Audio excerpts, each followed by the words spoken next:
Hey everybody, we hope you've enjoyed our really short series on worship. It was a 2 week series. We wrapped things up this Sunday. I talked about Psalm 150, and so you can read that psalm as a group if you want to kind of start things out. It's only about 6 verses long, so it shouldn't take very long. The first big idea, basically 3 big ideas this week. The first one was that weekly communal worship has exhibited this unparalleled capacity to form us in Christ's likeness and then also energize us for mission. Second big idea was that ancient Christian worship was actually really loud and really lively and kind of rowdy, but instead it's quite often become really quiet and motionless in a lot of modern churches. And then third big idea was, especially when it comes to worship, we need to learn how to say with our bodies what we want to say with our hearts. So those are 3 big ideas. Now here's a few questions to discuss. First question was, do you think that weekly communal worship is in fact an essential part of following Jesus?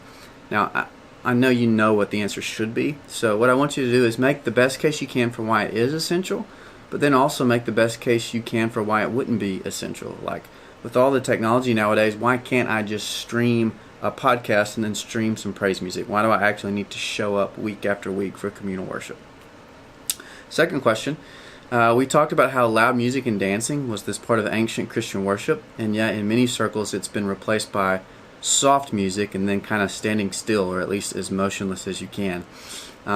So do you agree, and have you noticed that a lot of Christian worship seems to be very reserved and like inner and introspective instead of outward and celebratory? That may kind of depend on what sort of tradition you come from and what your faith background is. Next question. We noted that all of the biggest celebrations and festivities, right, all the dancing, all the drinking, all the feasting, it used to happen actually in the church and is an essential part of the church's life. But as the church kind of sought to establish a little bit more order and control, lots of the celebration was moved outside the church, right? So all these big public celebrations that used to be in the church, and then we see them slowly kind of moved out into secular culture, and that's where the party would be. So do you think that that was a good thing or a bad thing, kind of the migration of the party outside the church to the community? And then second, in what ways could the church replace this kind of festivity in her life, right? What are some specific ways that the church could kind of bring the party back into the church?